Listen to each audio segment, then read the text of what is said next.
Hello bachcho, let's see this question. The question says, due to the change in the main voltage, the temperature of an electric bulb rises from 3000 Kelvin to 4000 Kelvin.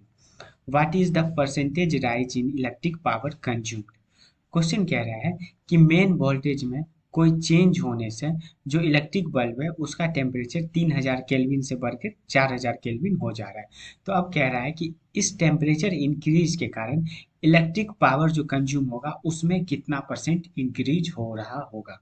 तो basically question में पूछ क्या है, question में पूछ रहा है percentage increase rise, percentage increase.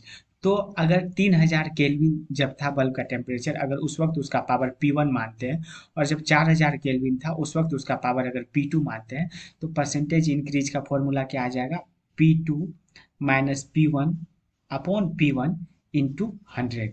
तो क्वेश्चन में बेसिकली ये वाला वैल्यू पूछ रहा है, P2 minus P1 upon P1 into 100। इसका वैल्यू क्वेश्चन में क्या पूछ रहा है। तो पहले अब इसका की कॉन्सेप्ट समझते हैं।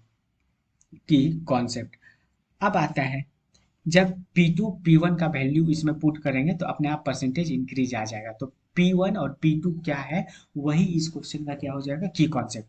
तो जो पावर का फॉर्मूला आता है वो आता है सिग्मा ए टी का पावर 4।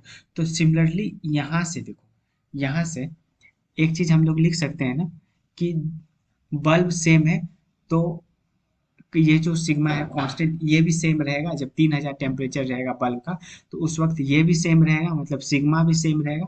और जब 4000 टेम्परेचर रहेगा और 3000 रहेगा, दोनों बीच में एरिया भी सेम रहेगा। तो सिग्मा और ए तो कांस्टेंट है, बस टेम्परेचर वेरी कर रहा है। तो यहाँ से अपन लिख सकते हैं क्या, पी जो है वो डायरेक्टली प्रोपोर्शनल हो जाएगा टी की पावर 4 का। तो इसका की कॉन्सेप्ट ये प्रपोजन ही इसका की कॉन्सेप्ट था। तो अब देखो, अब हम लोग ये लिख सकते हैं कि जो P1 होगा वो T1 का पावर 4 के प्रपोर्शनल होगा और P2 जो है वो T2 का पावर 4 का प्रपोर्शनल होगा। तो इसको इक्वेशन 1 दे दिए, इसको इक्वेशन 2 दे दिए।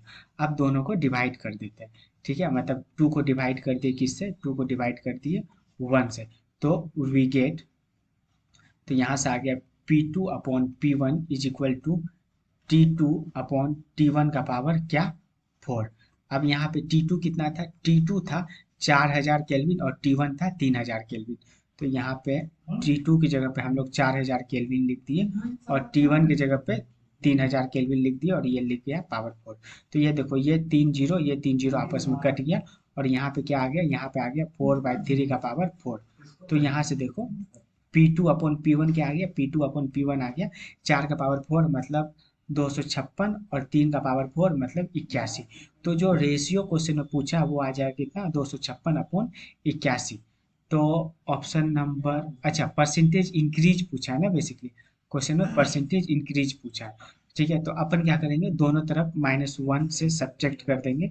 तो यहाँ से ये आ जाएगा P2 minus P1 upon P1 और यहाँ पे आ जाएगा 256 माइनस 81 अपॉन 81, राइट।